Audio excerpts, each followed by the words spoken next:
Yeah, Babu. Okay, thank you very much. We have come to address the country on what the Kenyans have seen, the plans by a Higher Education Loans Board to publish a list of all those students who have not paid their Helb loans. I want to urge the government of the Republic of Kenya, and as parliamentarians, we are ready to facilitate that process, that the people who have not paid their Helb loans and they are jobless, instead of them being published, the government should consider giving them an amnesty. Because it's the responsibility of a state to educate her citizens, and again, it's the responsibility of the same state to ensure that those citizens get meaningful employment. So I think as members of parliament, we are going to put every step necessary in place to ensure that we quash that decision by the Higher Education Loans Board to publish the names of higher Helb defaulters. We are not going to allow. This country is run by Kenyans themselves, either directly by them or through their legally elected representatives. And we are the Kenya's legally elected representatives. And as Young Parliamentarians Association, we take it upon ourselves that this country has a duty to ensure that millions or thousands of jobless young people in this country gets employment, and then they will be able to pay their Helb loans. And I want to warn the CEO of Higher Education Loans Board that instead of coming up with this very unpopular directive, let him engage. Let him call for a national workshop with the people who have defaulted paying these Helb loans, for him to understand the reason why they are unable to pay. Those who are employed, they can pay. We have legal avenues on how the government can directly, the employers can deduct their money and remit the same amount of money to Higher Education Loans Board. But young people who have never been employed, I think putting their names on the newspaper, I think is a wrong move. It's a move which everybody in this country must condemn. We must look for an alternative way of getting this money, so that either we get the money and pay on their behalf as government, as parliament, or we get them employment so that they can pay for these loans themselves. I thank you. All divides to speak on behalf of the young people in this nation, on behalf of the comrades in this nation. As you can see, the honorable members of parliament who are here, we have Honorable Caleb Amisi, we have Honorable Didmas Baraza, we have Honorable Nixon Korir, generally, we have Honorable Charles Jagua, we have Honorable Zambia, we have Honorable John Paul, we have Honorable Gideon Keter, and myself. This body is meant to protect the interest of the youth in this nation. And as we can see, Higher Education Loans Board is breaching on the privacy of the Kenyan citizens. We do appreciate and agree to the fact that they do give comrades, students loans to advance their education. But we have to ask another question, that when the military is being trained, they are given letters, they are given free meals, free accommodation, plus the money for the training they are never meant to pay. Same to the police service, same to NYS. On a daily basis, NYS consumes around between 500 to 1,000 cows, free of charge. Every military person, when he's being trained, consumes 1 cow when they are being trained. Now we want to ask a simple question. Why are students being forced to pay these loans? And furthermore, once these officers are trained from the military, from the police service, from KWS, and from NYS, once they finish their training, they are given letters to get employment opportunities, the jobs. Government gives them jobs, direct plus payments, and they are never followed by any government agency to pay back these monies that that the government used to train them. Why are students, who are the major stakeholders of this economy, are the people who are being followed by the government, by Helb?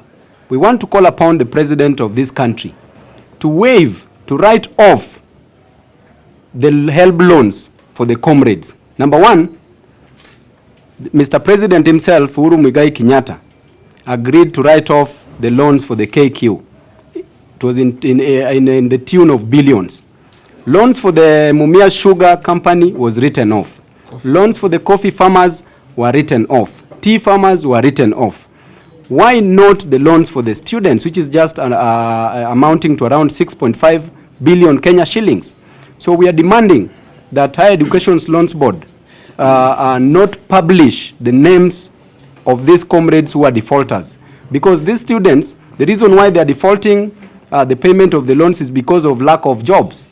Suppose they had jobs, they would have paid. But because there are no jobs, they can't pay. And I urge the students not to pay even if they have jobs.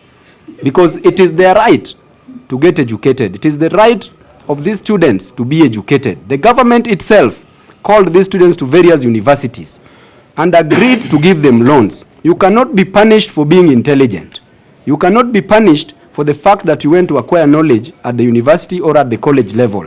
Therefore, we demand that any student who has any job should not pay these Helb loans. Number two, we demand that the president himself should write off these loans that are disturbing the students. Another issue that we want to discuss is about the expulsions and suspensions in various universities. The only crime that these students do at the university is to go and acquire knowledge. The only crime is to demonstrate against insecurities in the universities. The only crime they commit is to demonstrate against varsity fee increment. Therefore, it is not in order for the vice chancellors plus the university councils to suspend or expel students. They are interfering with the lives of these students. For the past 2 months alone, 2 of the students who are from the University of Nairobi have committed suicide as a result of frustrations, because these students were suspended, some were expelled, but 2 of them decided to commit suicide because they've lost hope. They were the only hope that the family was seeing from various villages. Therefore, we also request our president, and he must respond to this also, to give an amnesty, the way the former president Moi used to give an amnesty. Former President Mwai Kibaki used to give an amnesty.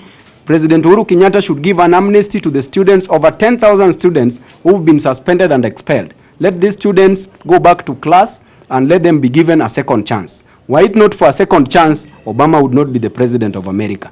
Were it not for a second chance, Babu Owino would not be called his Tibimnes and would not be a member of parliament. Were it not for a second chance, General Nixon Korir would not be sitting here as a member of parliament. Were it not for a second chance, Maina Commander would be the MP. Why it would not be His Excellency Jaguar. Were it not for a second chance, my best friend here, Didmas Baraza, we would not be sitting here together because Kibera was so hostile. So it is because of the second chance that some people make it in life. So we want to request and appeal to His Excellency, the President Muigai Uhuru Kenyatta. Stamp your authority, let these students go back to class where they belong. Thank you very much and God bless you. So we are going to give General Korir an opportunity. The members of parliament, you will just bear with us so that at least we talk, because we are representing various loan. And that's why we've come here as leaders to condemn the act by Bwana Ringera. This is criminalizing unemployment. Very many young people who've cleared university and colleges who took loans don't have employment. And for them to pay back the loan, they need the money. And what we are saying is that it will be very unfortunate that while other nations are making education free from primary school all the way to secondary, all the way to the university, here in Kenya we want to criminalize those people who have gone through the same education sponsored by the government, but they are not able to pay the loans. And that's why we are saying we want to condemn what Ringera is planning to do, because that is equivalent to embarrassment. You want to malign people's names on the newspaper and in the website because they are unable to pay the Helb loan. The Helb loan was created so that they can sponsor needy students to go to the university. And after they clear college, it is the job of the government, it is the work of the government to ensure that there are opportunities for employment. There is no Kenyan who is working and who is able to pay back the loan, who has refused to pay the loan. We are talking on behalf of millions of Kenyans who have cleared university, they have cleared college, and they are unable to pay the loan. They are not even able to fend for themselves or their families. And therefore, we are calling upon the president, we are calling upon Bwana Ringera of Helb not to do that, and because it is equivalent to criminalizing unemployment. In fact, just like Mheshimiwa Babu has said, the president has been in the past supporting farmers by writing off their loans, supporting the sugar farmers, the coffee farmers, KQ, as indicated by Babu. I think it is high time also we consider, because these young people, very many of them are young people, are not able to pay these loans. And actually, while even you are seeking for employment or other opportunities, you are required to provide evidence that you are clearing the loan. And yet you don't have. The reason why these young people are looking for employment is so that they can be able to get support themselves and their families.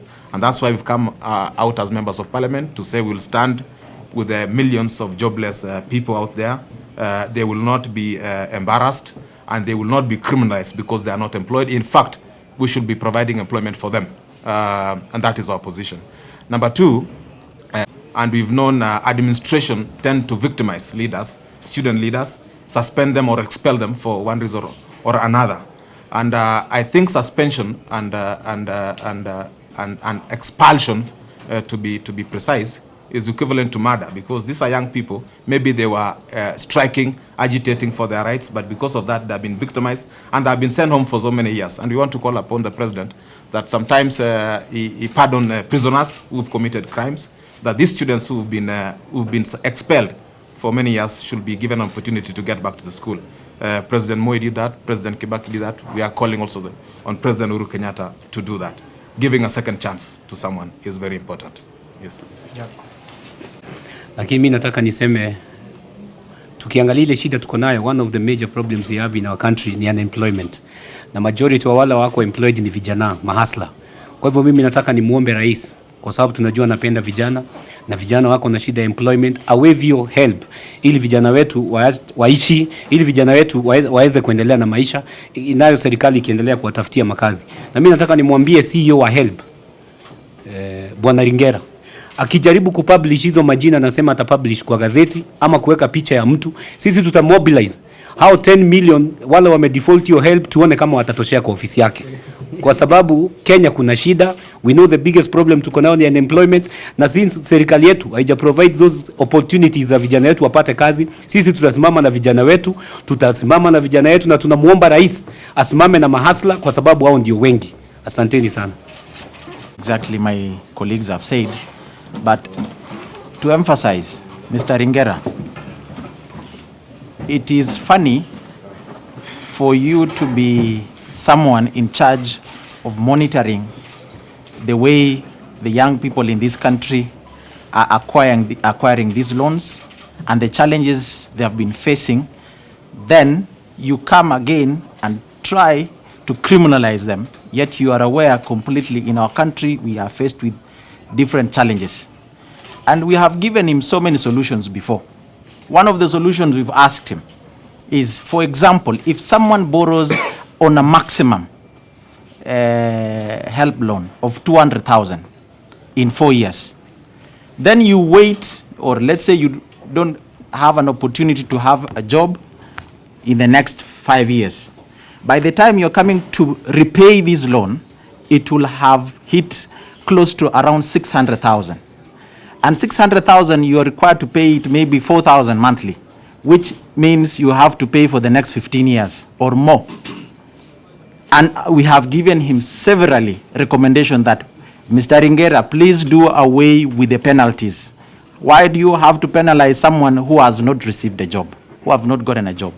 Because the amount of 50 billion by 85,000 Kenyans is equivalent to each individual owes help more than 580,000, of which all of us know those are purely penalties. So we need to do away with the penalties, and then we need to do away with the interest rates. The interest rate of 4%, what is it for? These are our young people, these are our Kenyan citizens, and it is an agenda of the Vision 2030 that we advance education. Another thing we are here is because of these students who have been expelled in universities. They are expelled because we are a country that claims this democracy. But democracy is dead. It is not working. Democracy is not working in this country. When students have grievances within the university, and then they rally themselves against the vices that is actually working against them. There is no tribunal. There is nothing that is being considered. They only rely on videos and rely on that. What kind of democracy are we claiming to have? And yet we are not giving them an opportunity to express themselves, and it is enshrined in our constitution.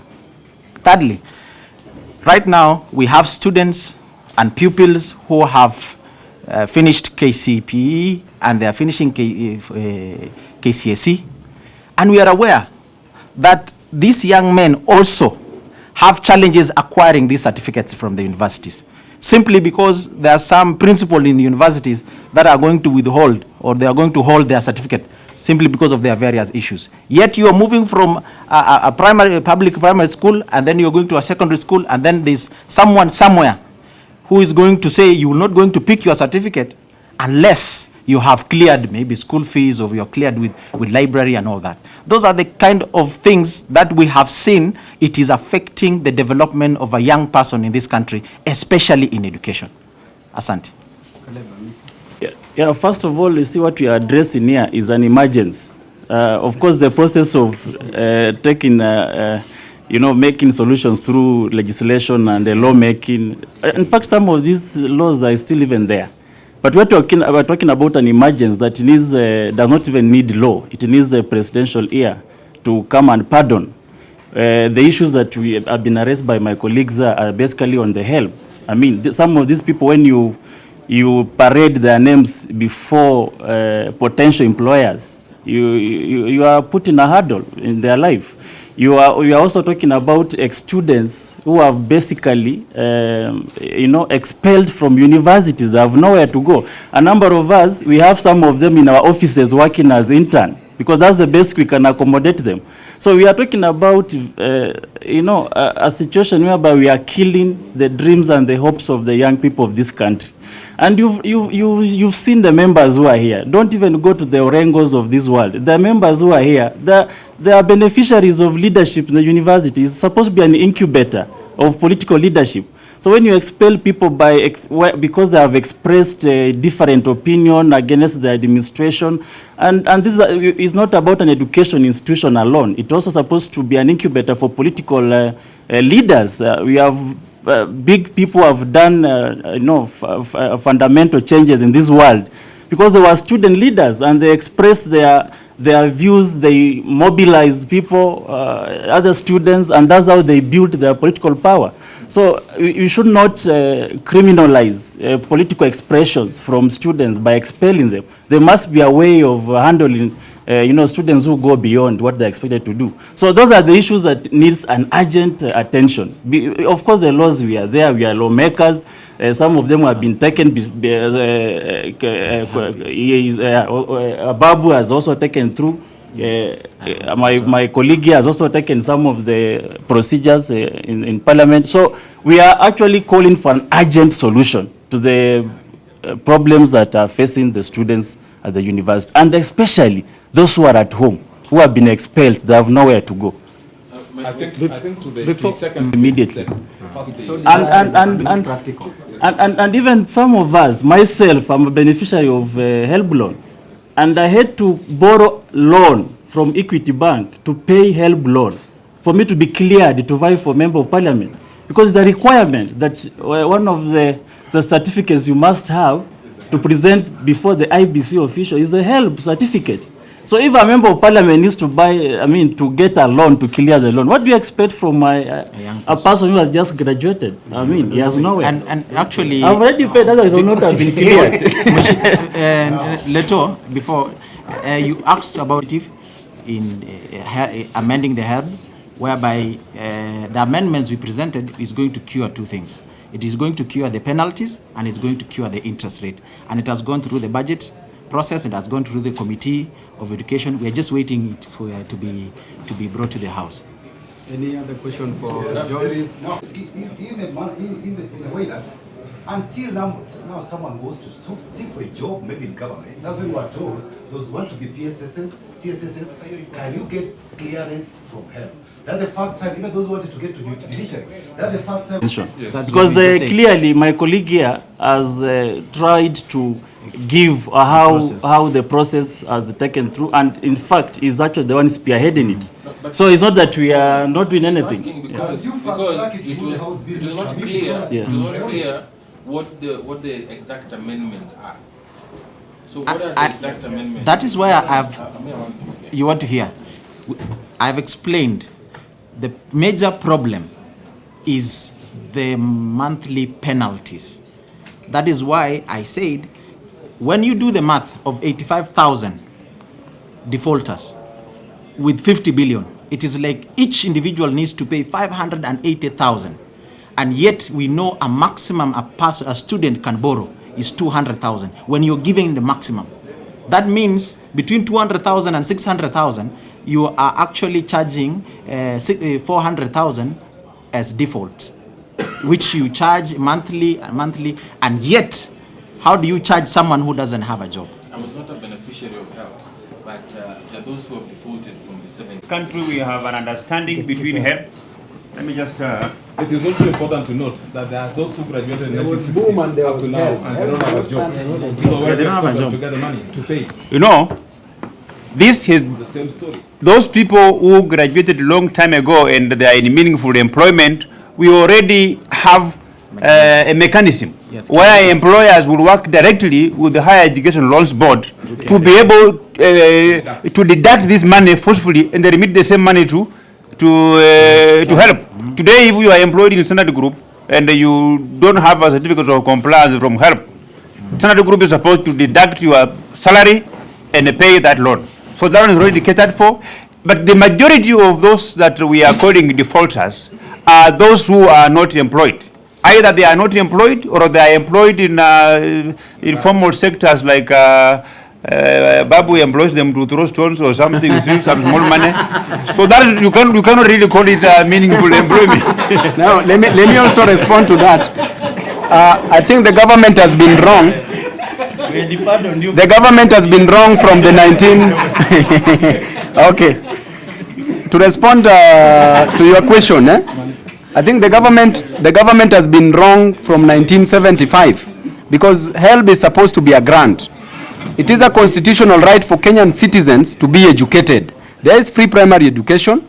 High school, there's some money that was waived, and it should now be free as was promised by the Jubilee government. University should be free.